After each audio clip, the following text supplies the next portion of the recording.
come together and live together and be together, because even in politics, your voting is by the ward or district where you live, you know. Absolutely. And if only two of you live in that district, your politician really, he doesn't want to hear much from you, you know. But if you're a couple of thousand or a couple of tens of thousands living there, then you have a political voice. So I mean, living together in Islam is something which is commendable for the Muslims to be together. But I mean, as a catalyst for these other things which you spoke of, living together would be on the roadmap to getting to those things. I think Brother Lukman downtown has demonstrated what one can do when people live together and create a community. There are charter schools, homes was purchased, renovation was done, the masjid is there, other facilities were created. I believe that what we're lacking is a serious, comprehensive vision for the total approach of what our needs and necessities are, or what our needs are. And by that, what I mean is that, okay, let's say, for example, we have a public school in our community that needs teachers. Why don't Muslims become teachers in the public school institution? Because if you have teachers in the public school institution and you have 1,000 or more Muslim students in the public institution, we will be able to shape an environment that is conducive for our children. If we need to build our own schools, I still recommend that we create charter schools and use our taxpayers' dollars, the tax dollars that we give to the government, that we utilize that funding like others are doing. There are all kinds of ethnic and religious community groups in North America today that are using government funds to build charter schools that still promote their doctrine. In fact, brother, I just seen something recently on the internet. You can research this.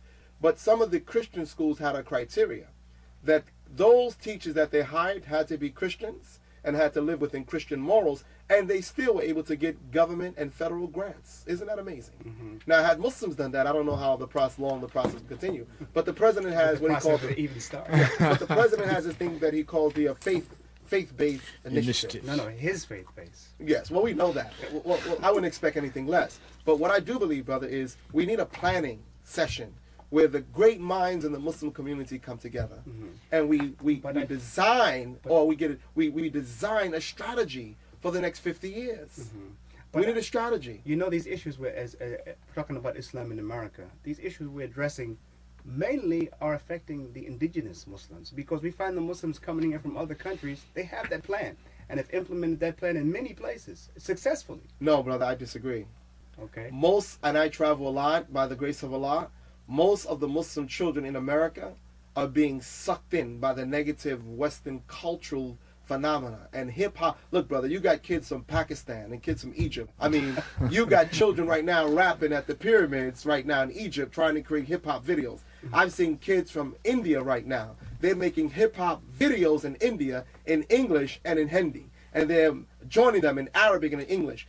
This cultural phenomena that is hurting our youth, it's also hurting the youth of the world.